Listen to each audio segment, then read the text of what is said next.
Salutations, ici Ed Blast Mode. Aujourd'hui, je vais vous faire la revue du blaster X-Shot Insanity, donc le dernier X-Shot Insanity, le Motorized Rage Fear que voici. Franchement, il est excellent, esthétiquement il est pas mal. Je vous l'accorde que le plastique est plutôt cheap. Donc dans le packaging, vous recevez déjà votre blaster et deux paquets de 36 fléchettes chacun. Donc ça nous fait déjà 72 fléchettes fournies, plutôt pas mal. Vous avez aussi bien évidemment les fameux accessoires que je ne reviendrai pas là-dessus parce que c'est toujours leur point négatif. Après vous avez deux accessoires comme ceci pour mettre les blasters de chaque côté et au-dessus. Franchement, on essaiera de voir ce que ça donne comme style. Et bien évidemment, vous avez aussi une chaîne de 40 coups. Bien sûr, il faudra le monter. Et bien évidemment, chose que dans les autres, il n'y avait pas, un viseur. Dans le viseur, ça donne à peu près ça. Vous voyez, c'est juste...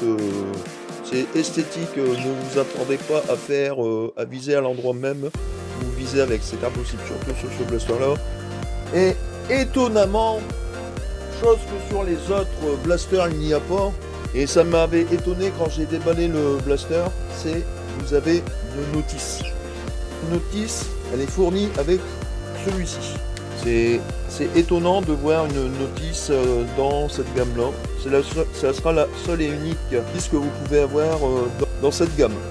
Alors, et vous voyez comment on met le chargeur.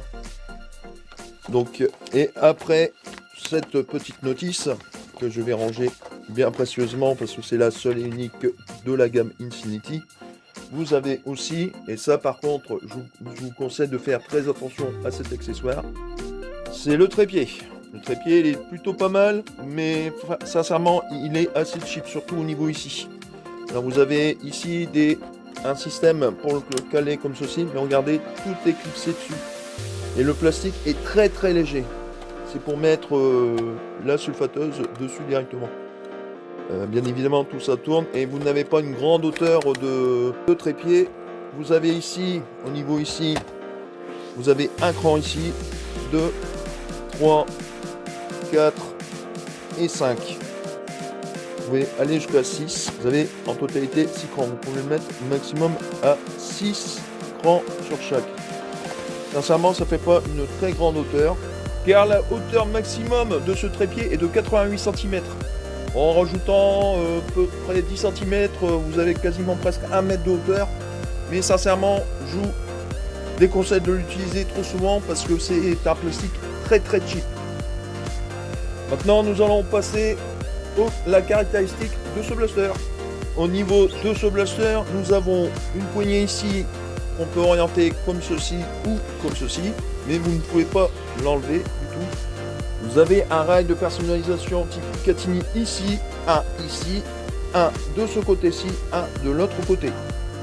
Tout pas mal pour un minigun. Après, nous avons le fameux canon qui tourne. On verra ça plus tard. Vous avez un attache-sangle ici, vous avez un attache-sangle juste ici. Et ici, au niveau ici, vous avez, en retournant un petit peu le blaster, ici c'est pour limiter le système d'angle. Si vous le mettez comme ça, il va faire juste ça, tourner comme à la normale, mais son angle sera beaucoup moins anguleux, on va dire. Et par contre, si vous l'enlevez, là il peut descendre quasiment comme ça et monter quasiment comme ça. Voilà. A savoir que sur ce blaster, la trappe des piles est juste ici. Et vous pouvez mettre jusqu'à 6 piles LR6. Plutôt pas mal pour ce blaster. Donc ici, on va monter la chaîne. Donc ici, c'est pas compliqué. Vous prenez votre chaîne, la partie de la chaîne, et en fait, ici, vous faites comme ceci. Voilà. Et une fois que c'est clippé, ça ne bouge plus. Et vous faites ça sur les 40 fléchettes. Alors, vous avez deux solutions. Soit le laisser tel que... Et en fait, au fur et à mesure que ça charge à la fin, quand il ne reste plus de fléchettes, ça tombe. Ou alors de le refermer et de l'avoir en boucle continue. Tout simplement. Donc pour mettre la chaîne, c'est pas très compliqué. Donc vous avez ici le bouton ici, ça bloque le système. Là vous pouvez le tourner, et quand vous faites ça, vous ne pouvez plus le tourner. Ça bloque la chaîne. Donc ici, il suffit de débloquer et de mettre tout simplement la chaîne dedans. Donc au niveau ici, on met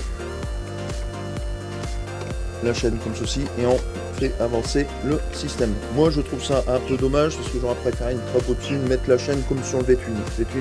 Le V-Twin il est excellent grâce à ça. Alors je vous préviens tout de suite, pour le mettre c'est pas évident quand même, malgré tout. Voilà, hop, ça c'est engagé, c'est bon. Et en fait une fois que c'est comme ça que c'est passé de l'autre côté, après c'est pas très compliqué.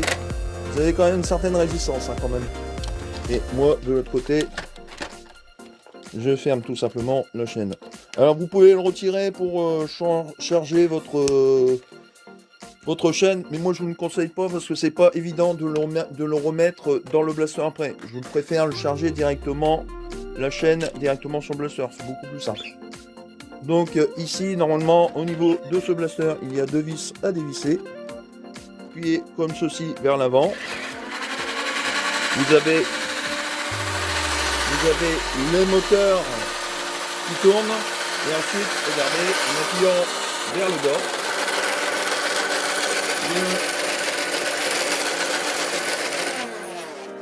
le canon tourne tout simplement.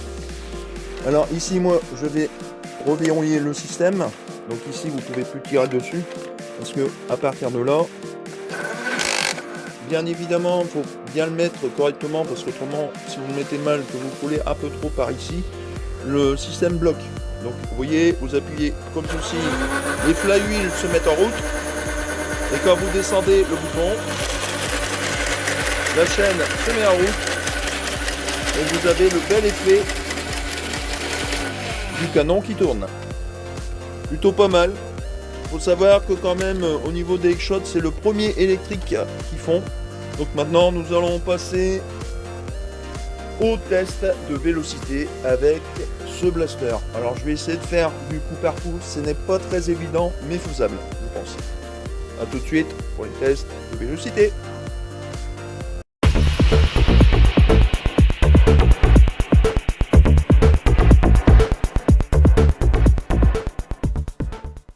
Revoici au test de vélocité de ce blaster, le Motorized Rage Fear. Alors voyons voir ce que ça va donner. 80 fps, c'est plutôt pas mal déjà. 82,9, plutôt pas mal je trouve pour l'instant. 73,4, 82,3, 83,3, 82,9, 82,9 encore, 72,4,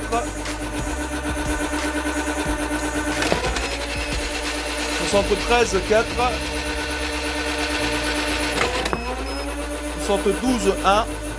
On va essayer plusieurs fléchettes.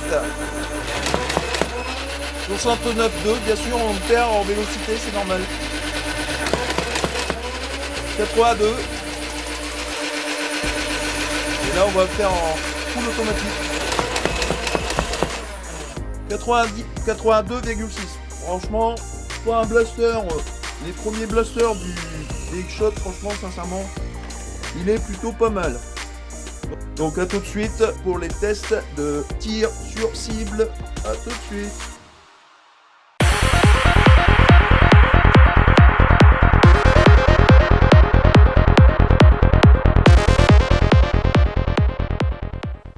Nous voici au test de tir sur cible. Alors la cible je l'ai mis sur 10 mètres parce que 15 mètres on voit jamais les fléchettes où vous atterrissent. Donc on va commencer en semi-auto. Déjà on est dans le 50.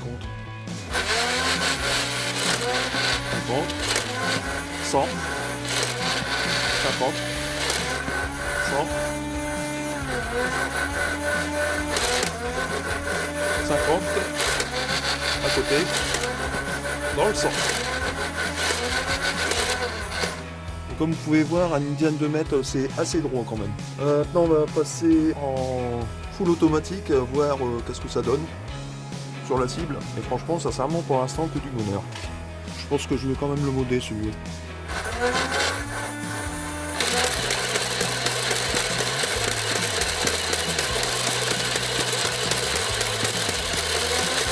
Et voilà, les 40 fléchettes sont parties. Vous voyez, c'est assez constant, souvent dans le 50 et dans le 100. Un petit peu dans le 25 quand les moteurs ils ont tendance à ralentir, mais ça c'est normal. Maintenant, nous allons passer au test de distance avec ce blaster. A tout de suite.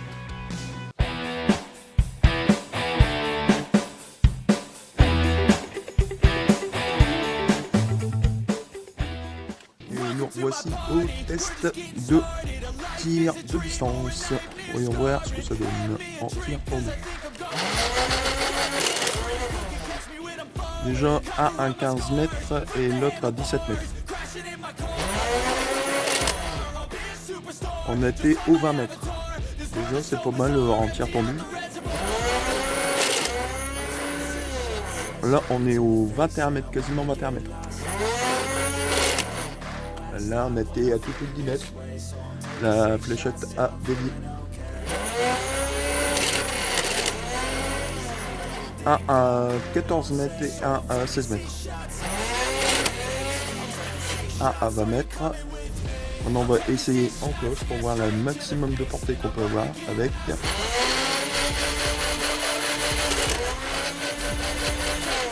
Joli, on est arrivé à 25 mètres facile. 21 mètres, 22 mètres parce que ma cabane à tomates est à 22 mètres.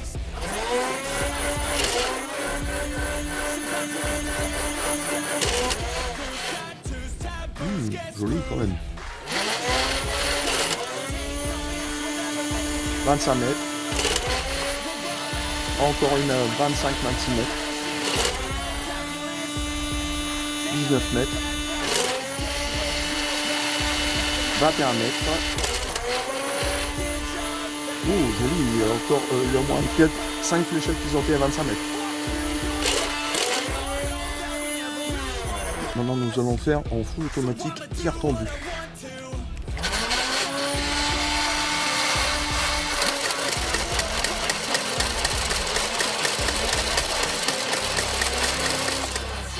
Voilà, en tir tendu en général ça va entre 10 et 15 mètres en full automatique. Maintenant nous allons passer à la conclusion de ce blaster. À tout de suite.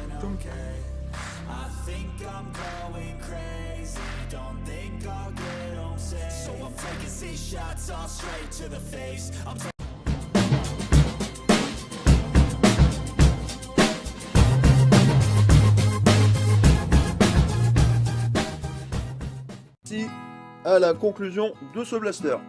Personnellement, au niveau des performances, c'est un excellent blaster. Il fournit 72 fléchettes, plutôt pas mal.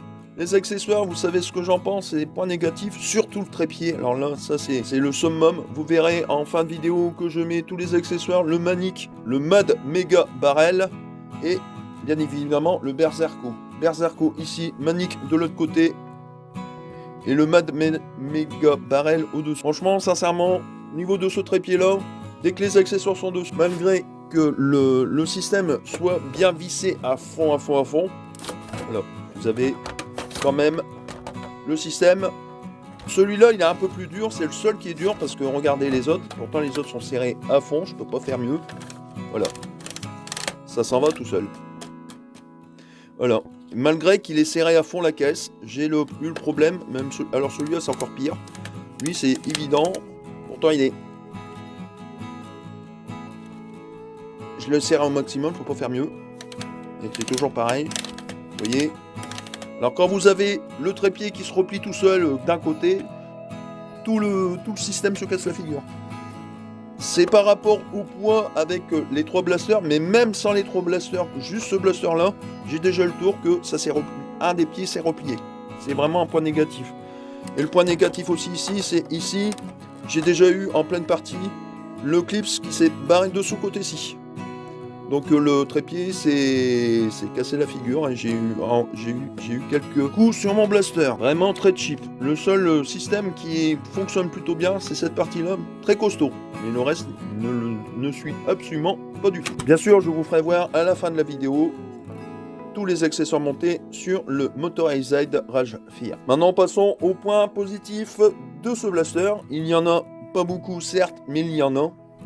Vous avez deux attaches sangles ici, très costauds. Franchement, sincèrement, c'est génial. Moi, je préfère le prendre en bandoulière et comme ceci, que de le mettre sur son trépied d'origine, qui est une, excusez-moi de l'expression, une pure bouse. Système de visée, sincèrement, vous visez avec ça, vous allez en rater littéralement un éléphant dans un couloir, parce que ce n'est pas précis. Alors sur ça, c'est même pas la peine de compter là-dessus, parce que franchement, sincèrement, j'ai déjà essayé, viser avec ça, c'est impossible, viser avec ça, c'est pareil, c'est impossible. Que ce soit sur n'importe quel blaster, quand vous visez trop haut. Donc en général, vous loupez, tout simplement. S'il y en a qui savent dans les commentaires où on pourrait trouver cette chaîne là, sincèrement ça m'intéresserait. Pas forcément pour ce blaster là, mais pour le V-Twin. Je sais qu'il est compatible, il suffit simplement d'enlever la bague qui est ici sur tout cela. Et en fait, on peut le mettre sur le V-Twin. Et sincèrement, ça m'intéresse parce que sur le V-Twin d'origine, il n'y a que 30 coups. Sincèrement, regardez, c'est exactement les mêmes tubes. La seule différence, c'est les fameuses bagues comme j'ai expliqué. Et regardez que les encoches, ils sont exactement au même endroit. C'est le seul et unique blaster à avoir sa notice. Si vous voulez avoir les notices des autres blasters, il faut vous acheter d'abord celui-ci. C'est bien conçu. Mais franchement, au niveau des performances de ce blaster, très étonné quand même. À la fin de cette vidéo, il y aura le blaster avec tous ses accessoires. N'oubliez pas de vous abonner, de liker et de partager la vidéo, ça fait toujours plaisir. Sur ce, c'était Head Blast Mode. Salutations amis terriens, et à la prochaine.